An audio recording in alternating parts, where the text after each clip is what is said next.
Ashwin sweets and snacks export பண்றதுக்கு 7373041434 மற்றும் www.ashwinsweets.com contact பண்ணுங்க.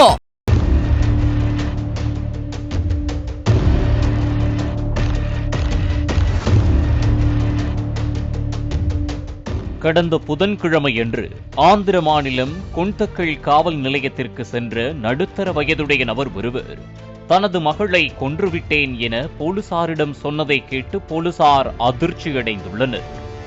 அந்த நபரிடம் போலீசார் நடத்திய விசாரணையில் பல திடுக்கிடும் தகவல்கள் வெளிவந்தது. அனந்தபுரம் மாவட்டம் குந்தக்கல் நகரில் வசித்து வரும் ராமஞ்சனேயலு என்பவர் திலக் நகர் பகுதியில் ஹோட்டல் ஒன்றை நடத்தி வந்துள்ளார். இவருக்கு 4 மகள்கள் உள்ள நிலையில் 3வது மகளை ஆடம்பரமாக திருமணம் செய்து வைத்துள்ளார்.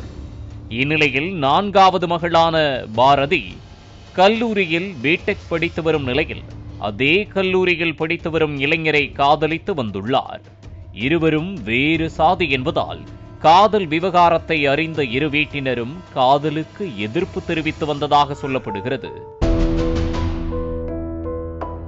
பாரதியின் தந்தை மகளுக்கு வேறொரு இடத்தில் மாப்பிள்ளை பார்ப்பதாக கூறி வந்த நிலையில் தான் காதலிக்கும் பையனை தான் திருமணம் செய்து கொள்வேன் என விடாப்பிடியாக நின்றுள்ளார். இதனால் பாரதியின் தந்தை பாரதியை காசாபுரத்தின் புறநகரில் உள்ள திக்கசாமி கோவிலுக்கு பைக்கில் அழைத்துச் சென்றுள்ளார்.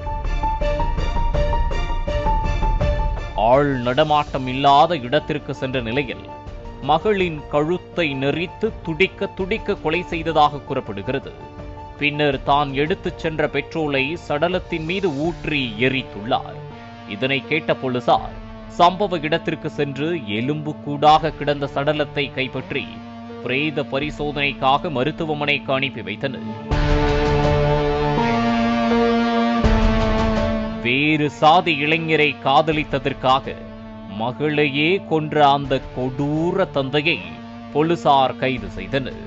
நம்ம Ashwin sweets and snacks export பண்றதுக்கு 7373041434 மற்றும் www.ashwinsweets.com கான்டாக்ட் பண்ணுங்க.